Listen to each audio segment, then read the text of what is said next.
Assalamualaikum warahmatullahi wabarakatuh. Salam sejahtera bagi kita semua. Shalom, Om Swastiastu, Namo Buddhaya, salam kebajikan. Perkenalkan, nama saya Rini Putri Junior Biralogo. Saya merupakan salah satu mahasiswi program studi pendidikan guru sekolah dasar di Universitas Nusa Cendana dengan nomor induk mahasiswa adalah 2201140137.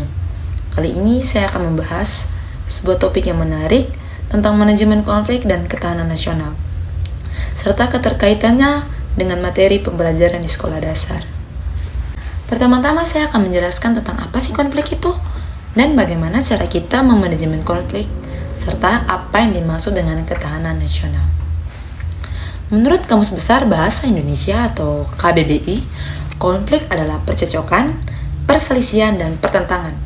Konflik berasal dari kata kerja Latin atau configere yang artinya saling memukul. Dengan kata lain, konflik bisa diartikan adalah perjuangan yang dilakukan oleh berbagai pihak untuk memperoleh hal-hal yang langka seperti nilai, status, kekuasaan, otoritas, dan lain sebagainya. Di mana tujuan dari mereka bertikai itu tidak hanya memperoleh keuntungan, tetapi juga untuk menundukkan saingannya dengan kekerasan atau ancaman. Adapun jenis-jenis konflik, yang pertama adalah konflik intrapersonal. Konflik intrapersonal adalah konflik seseorang dengan dirinya sendiri. Konflik ini terjadi bila pada waktu yang sama, seseorang memiliki dua keinginan yang sama yang tidak mungkin ia penuhi sekaligus. Yang kedua, ada konflik interpersonal. Konflik interpersonal adalah pertentangan antara seseorang dengan orang lain karena pertentangan kepentingan atau keinginan. Yang ketiga adalah konflik antara individu dengan individu dan kelompok dengan kelompok. Hal ini seringkali berhubungan dengan cara individu atau kelompok menghadapi tekanan-tekanan untuk mencapai konformitas atau penyesuaian diri yang ditekankan kepada mereka oleh kelompok organisasi karena tidak dapat mencapai norma-norma organisasi di mana ia berada. Yang keempat ada konflik antar kelompok dalam organisasi yang sama. Konflik ini merupakan tipe konflik yang banyak terjadi di organisasi-organisasi.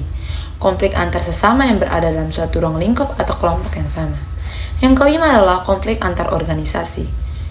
Misalnya, konflik ini terjadi antara dua belah organisasi yang berbeda, baik yang memiliki tujuan yang sama ataupun yang berbeda, hingga menimbulkan persaingan. Adapun penyebab terjadinya konflik. Yang pertama adalah perbedaan individu.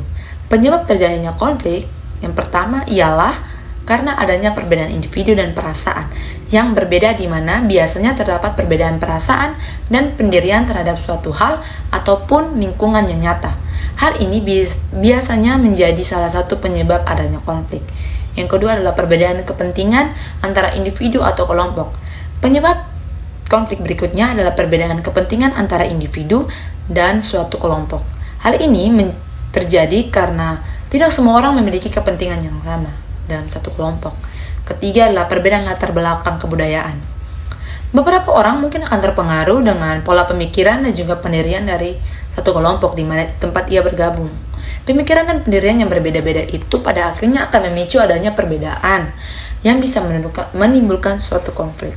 Yang keempat adalah perubahan nilai yang cepat dan mendadak. Dalam masyarakat, seperti yang sudah dijelaskan tadi, bahwa perubahan yang terjadi secara mendadak dalam suatu masyarakat berpotensi memicu adanya konflik. Sebab, hal itu terjadi karena ketidaksiapan masyarakat dalam menghadapi suatu hal atau suatu perubahan secara drastis.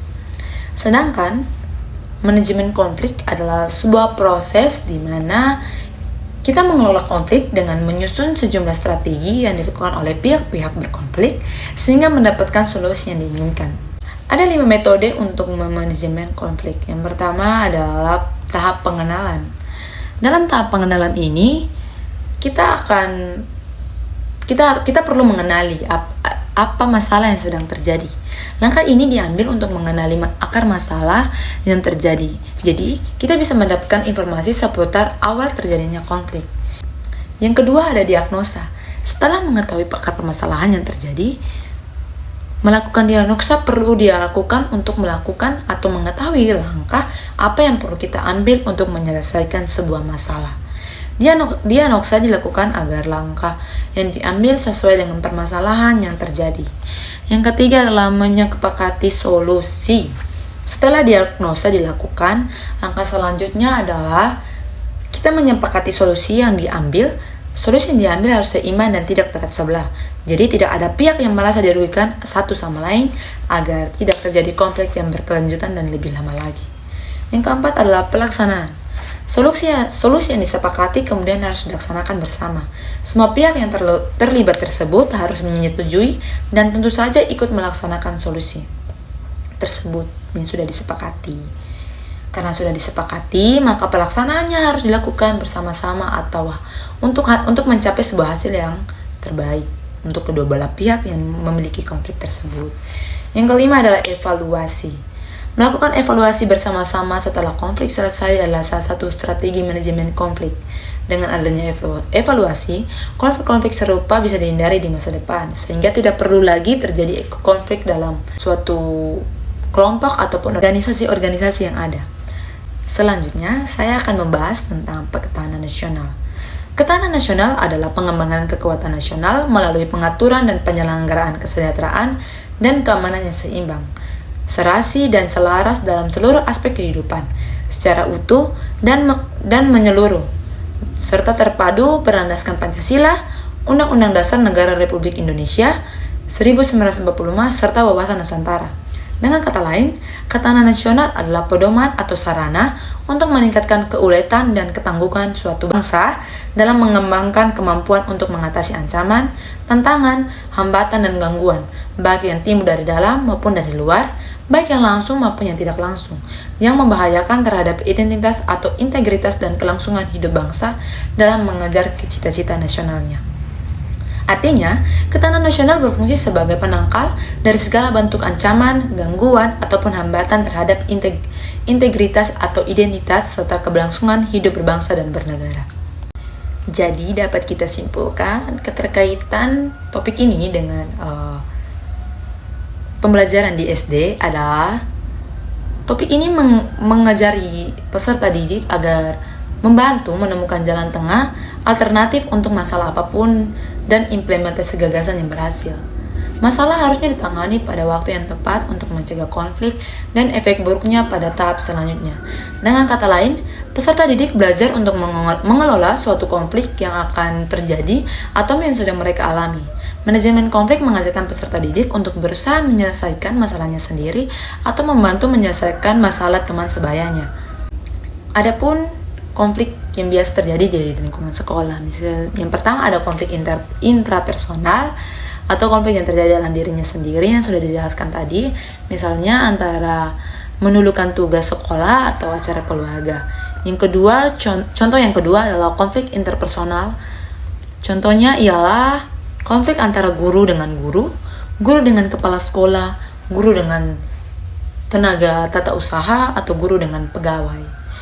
Yang keempat adalah konflik interorganisasi, yaitu konflik antara unit organisasi. Misalnya konflik antara unit laboratorium IPA dengan unit tata usaha. Dan yang kelima adalah konflik antarorganisasi, yaitu konflik yang terjadi antara dua sekolah atau antara sekolah dengan instansi lainnya. Cara mengatasi konflik di sekolah atau tahapan-tahapan yang perlu dilakukan agar konflik dapat menjurus ke hal positif adalah yang pertama adalah perencanaan analisis konflik. Pada tahapan ini, peserta didik harus mampu mengidentifikasi konflik yang terjadi. Selanjutnya, menentukan penyebab dan pihak yang mungkin akan terlibat dalam sebuah konflik. Seandainya konflik ini menjurus ke tahap terbuka, akan dengan mudah diidentifikasi. Namun jika masih dalam tahap potensi konflik atau masih belum bisa untuk didamaikan, harus segera meredam agar tidak terjadi konflik yang lebih parah. Yang kedua adalah mengevaluasi konflik. Selanjutnya, peserta didik mampu mengevaluasi apakah konflik ini sudah berada pada titik kritis atau parah sehingga perlu segera diredam. Hal ini yang dilakukan agar tidak menjurus ke konflik yang bersifat negatif. Yang ketiga adalah memecahkan konflik. Setelah menganalisis konflik, langkah terakhir adalah pemecahan konflik. Peserta didik mampu mengambil tindakan untuk mengatasi konflik yang sedang terjadi. Setelah mengetahui manajemen konflik dengan baik, peserta didik juga harus mampu belajar mempertahankan ketahanan nasional, yang dimana pengkajian ketahanan nasional sangat penting bagi suatu bangsa dan negara karena berhubungan erat dengan kelestarian hidup negara dan menjamin kelangsungan perjuangan bangsa untuk mewujudkan cita-cita proklamasi dan tujuan nasional. Selain itu, Mereka juga belajar untuk menjaga keutuhan bangsa dan negara. Sekian video pembelajaran yang bisa saya bagikan. Kiranya video ini dapat bermanfaat bagi kita semua. Saya mohon maaf bila ada kekurangan dalam video ini, karena saya adalah manusia terbatas. Terima kasih.